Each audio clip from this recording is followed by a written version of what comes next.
ವೀಕ್ಷಕರೆಲ್ಲರಿಗೂ ದೈನಿಕ ರಾಶಿ ಫಲ ವಿಶೇಷ ಕಾರ್ಯಕ್ರಮಕ್ಕೆ ಸ್ವಾಗತ. ಇವತ್ತಿನ ಈ ವಿಡಿಯೋದಲ್ಲಿ ನಾವು ವರ್ಷ 2024ರ ಜನವರಿ ತಿಂಗಳಿನ 10ನೇ ತಾರೀಕಿನ ದಿನ ಮಕರ ರಾಶಿಯ ಫಲಗಳನ್ನು ತಿಳಿದುಕೊಳ್ಳಲಿದ್ದು, ಈ ದಿನ ಮಕರ ರಾಶಿಯ ಜಾತಕದವರ ಪಾಲಿಗೆ ಹೇಗೆ ಸಾಬೀತಾಗಲಿವೆ, ಈ ದಿನ ಗ್ರಹ ನಕ್ಷತ್ರಗಳ ಸ್ಥಿತಿಗತಿಗಳೇನು ಮತ್ತು ಇಲ್ಲಿ ಉಂಟಾಗಲಿರುವ ಯೋಗಗಳ್ಯಾವುವು, ಈ ಯೋಗಗಳ ಪ್ರಭಾವ ನಿಮ್ಮ ಮೇಲೆ ಹೇಗೆ ಕಾಣಿಸಿಕೊಳ್ಳಲಿದೆ, ಜತೆಗೆ ಈ ದಿನಗಳಂದು ನೀವು ಹೊಂದಿರಬೇಕಾದ ಎಚ್ಚರಿಕೆ ಏನು ಅನ್ನೋದೆಲ್ಲವನ್ನ ವಿಸ್ತಾರ ರೂಪದಲ್ಲಿ ಇಲ್ಲಿ ತಿಳಿದುಕೊಳ್ಳೋಣ. ಮಾಹಿತಿ ತಿಳಿದುಕೊಳ್ಳುವುದಕ್ಕೂ ಮುನ್ನ ನಮ್ಮ ವಿನಂತಿ ಎಂದರೆ, ನೀವಿನ್ನೂ ನಮ್ಮ ಚಾನೆಲ್ ಸಬ್ಸ್ಕ್ರೈಬ್ ಮಾಡಿಲ್ಲವೆಂದರೆ ದಯವಿಟ್ಟು ಈಗಲೇ ನಮ್ಮ ಚಾನೆಲ್ ಅನ್ನ ಸಬ್ಸ್ಕ್ರೈಬ್ ಮಾಡಿ. ಹಾಗೆ ನಿರಂತರ ವಿಡಿಯೋ ಅಪ್ಡೇಟ್ಸ್ಗಳಿಗಾಗಿ ಪಕ್ಕದ ಬೆಲ್ ಐಕಾನ್ ಕ್ಲಿಕ್ ಮಾಡಿ. ವೀಕ್ಷಕರೇ, ದೈನಿಕ ರಾಶಿ ಫಲಗಳನ್ನು ತಿಳಿದುಕೊಳ್ಳುವುದಕ್ಕೂ ಮುನ್ನ ಈ ದಿನ ಗ್ರಹ ನಕ್ಷತ್ರ ತಿಥಿಗಳ ಮಾಹಿತಿ ಮತ್ತು ಯೋಗಗಳ ಕುರಿತು ನೋಡೋಣ. ಈ ದಿನವು ಬುಧವಾರದ ದಿನವಾಗಿರಲಿದ್ದು, ಮಾರ್ಗಶಿರ ಮಾಸದ ಕೃಷ್ಣ ಪಕ್ಷದ ಚತುರ್ದಶಿಯ ತಿಥಿ ಇರಲಿದೆ. ಚತುರ್ದಶಿ ತಿಥಿಯು ಈ ದಿನ ರಾತ್ರಿಯ 8:10 ಇರಲಿದ್ದು, ನಂತರದಲ್ಲಿ ಅಮಾವಾಸ್ಯೆ ತಿಥಿ ಪ್ರಾರಂಭವಾಗಲಿದೆ. ಜತೆಗೆ ಈ ದಿನ ಸಂಜೆಯ 7:40 ಮೂಲ ನಕ್ಷತ್ರದ ಗೋಚರವಿರಲಿದ್ದು, ನಂತರದಲ್ಲಿ ಪೂರ್ವ ಆಷಾಢ ನಕ್ಷತ್ರದ ಗೋಚರ ಪ್ರಾರಂಭವಾಗಲಿದೆ.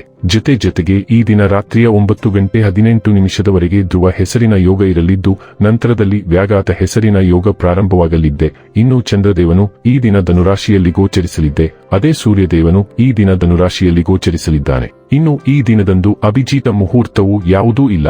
ಇದು ಈ ದಿನದ ಗ್ರಹ ನಕ್ಷತ್ರ ತಿಥಿಯ ಕುರಿತಾದ ಮಾಹಿತಿಯಾಗಿದ್ದು, ಇದರ ಆಧಾರದ ಮೇಲೆಯೇ ನಿಮ್ಮ ದಿನಚರಿಯಲ್ಲಿಯೂ ಬದಲಾವಣೆ ಕಂಡು ಬರಲಿದೆ. ಇನ್ನು ಈಗ ಈ ದಿನದ ಮಕರ ರಾಶಿಯ ಫಲಗಳ ಕುರಿತು ನೋಡುವುದಾದರೆ, ವಿಶೇಷವಾಗಿ ಬಿಕ್ಕಟ್ಟಿನ ಸಮಯದಲ್ಲಿ ನಿಮ್ಮ ತಾಳ್ಮೆ ಕಳೆದುಕೊಳ್ಳಬೇಡಿ. ಇಂದು ನೀವು ಯಾತ್ರೆಯಲ್ಲಿ ಹೋಗುತ್ತಿದ್ದರೆ ನಿಮ್ಮ ಅಮೂಲ್ಯ ವಸ್ತುಗಳ ಬಗ್ಗೆ ಗಮನ ಹರಿಸಿ ಅವುಗಳನ್ನು ಕಡಿಯುವ ಸಾಧ್ಯತೆ ಇದೆ. ವಿಶೇಷವಾಗಿ ನಿಮ್ಮ ಹಣದ ಚೀಲವನ್ನು ಎಚ್ಚರಿಕೆಯಿಂದಿಡಿ. ಮಕ್ಕಳು ಅವರ ವೃತ್ತಿಯನ್ನು ಯೋಜಿಸುವುದಕ್ಕಿಂತ ಹೆಚ್ಚಾಗಿ ಹೊರಾಂಗಣ ಚಟುವಟಿಕೆಗಳಲ್ಲೇ ಸಮಯ ಕಳೆಯುವುದರಿಂದ ಅವರು ನಿರಾಸೆ ಉಂಟು ಮಾಡಬಹುದು.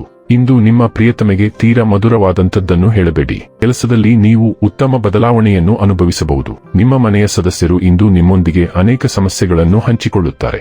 ಆದರೆ ನೀವು ನಿಮ್ಮಲ್ಲೇ ಸಂತೋಷವಾಗಿರುತ್ತೀರಿ ಮತ್ತು ಉಚಿತ ಸಮಯದಲ್ಲಿ ನೀವು ಮಾಡಲು ಇಷ್ಟಪಡುವುದನ್ನು ಮಾಡುವಿರಿ. ನೀವು ದಿನದ ಸಮಯದಲ್ಲಿ ನಿಮ್ಮ ಸಂಗಾತಿಯ ಜೊತೆ ಮಾಡಬಹುದಾದರೂ ರಾತ್ರಿಯ ಊಟದ ಸಮಯದಲ್ಲಿ ಅದು ಪರಿಹಾರವಾಗುತ್ತದೆ. ನಿಮಗೆ ಸಹಾಯ ಬೇಕು ಮತ್ತು ನೀವು ಇದನ್ನು ಎಷ್ಟು ಬೇಗನೆ ಅರಿತುಕೊಳ್ಳುತ್ತೀರೋ ಅಷ್ಟು ಉತ್ತಮ. ಸ್ನೇಹಿತರಿಗೆ ಅಥವಾ ಮಾರ್ಗದರ್ಶಕರಿಗೆ ಸಮಯೋಚಿತ ಕರೆ ನಿಮ್ಮ ಮನಸ್ಸಿನ ಶಾಂತಿ ಮತ್ತು ಜೀವನದಲ್ಲಿ ಸ್ಥಾನವನ್ನು ಸ್ಥಾಪಿಸಲು ಬಹಳ ದೂರ ಹೋಗಬಹುದು. ನೀವು ವಿರೋಧಿಸುತ್ತಿರುವ ಬದಲಾವಣೆಗಳು ಹೆಚ್ಚು ಅರ್ಥಪೂರ್ಣವಾಗಲು ಪ್ರಾರಂಭವಾಗುತ್ತದೆ ಮತ್ತು ಈ ಬದಲಾವಣೆಗಳನ್ನು ಕಾರ್ಯಗತಗೊಳಿಸುವ ಪ್ರಕ್ರಿಯೆಯನ್ನು ನೀವು ಪ್ರಾರಂಭಿಸುತ್ತೀರಿ. ನಿಮ್ಮ ಅಹಂಕಾರವನ್ನು ಪ್ರಾಯೋಗಿಕ ಅವಶ್ಯಕತೆಯ ರೀತಿಯಲ್ಲಿ ನಿಲ್ಲಲು ಬಿಡಬೇಡಿ. ಆರೋಗ್ಯ ಮತ್ತು ಸ್ವಾಸ್ಥ್ಯ ಬಗ್ಗೆ ತಿಳಿದುಕೊಳ್ಳೋಣ. ಒಂದೋ ನಿಮ್ಮ ದಿನವನ್ನು ಪ್ರಾರಂಭಿಸಿ ಅಥವಾ ನಿಮ್ಮ ದಿನವನ್ನು ನಿಧಾನ ಮತ್ತು ಶಾಂತವಾದ ನಡಿಗೆಯೊಂದಿಗೆ ಕೊನೆಗೊಳಿಸಿ. ಇದು ನಿಮಗೆ ಸಕಾರಾತ್ಮಕತೆಯನ್ನು ನೀಡುತ್ತದೆ ಮತ್ತು ವಿಶ್ರಾಂತಿ ಪಡೆಯಲು ಸಹ ಸಹಾಯ ಮಾಡುತ್ತದೆ. ಕಂಪನಿಗಾಗಿ ನಿಮ್ಮ ಪ್ರೀತಿಪಾತ್ರರನ್ನು ಕೇಳಿ. ಆಯಾಸವು ಹಗಲಿನಲ್ಲಿ ನಿಮ್ಮನ್ನು ಮೀರಿಸುತ್ತದೆ. ಒತ್ತಡವನ್ನು ತೆಗೆದುಕೊಳ್ಳಬೇಡಿ. ಸರಿಯಾದ ಸಮಯ ಬಂದಾಗ ವಿಷಯಗಳು ಸ್ಥಳದಲ್ಲಿ ಬೀಳುತ್ತವೆ. ಕೆಫಿನ್ ಹೊಂದಿರುವ ಪಾನೀಯಗಳಿಗಿಂತ ತಾಜಾ ರಸವನ್ನು ಕುಡಿಯಿರಿ. ಡೈಲಿ ಲವ್ ಮತ್ತು ರಿಲೇಶನ್ಶಿಪ್ ಬಗ್ಗೆ ತಿಳಿದುಕೊಳ್ಳೋಣ. ಜನರು ಸಹಾನುಭೂತಿಗಾಗಿ ನಿಮ್ಮನ್ನು ಸಂಪರ್ಕಿಸಬಹುದು ಮತ್ತು ನಿಮ್ಮ ಗಮನವನ್ನು ಸೆಳೆಯುವ ಪ್ರಯತ್ನವೆಂದು ನೀವು ತಪ್ಪಾಗಿ ಪರಿಗಣಿಸಬಹುದು. ಈಗಾಗಲೇ ಸಂಬಂಧದಲ್ಲಿರುವವರು ತಮ್ಮ ಪ್ರೀತಿಪಾತ್ರರೊಂದಿಗೆ ಸ್ವಲ್ಪ ಗುಣಮಟ್ಟದ ಸಮಯವನ್ನು ಕಳೆಯಲು ಆಳವಾಗಿ ಭಾವಿಸುತ್ತಾರೆ. ನೀವು ಅವರೊಂದಿಗೆ ಏಕಾಂಗಿಯಾಗಿರಲು ಬಯಸುತ್ತೀರಿ ಮತ್ತು ಮೌನ ಸಂವಹನದಲ್ಲಿ ಅವರೊಂದಿಗೆ ಆಲೋಚನೆಗಳನ್ನು ವಿನಿಮಯ ಮಾಡಿಕೊಳ್ಳಿ. ವೃತ್ತಿ ಮತ್ತು ಹಣ ಬಗ್ಗೆ ತಿಳಿದುಕೊಳ್ಳೋಣ.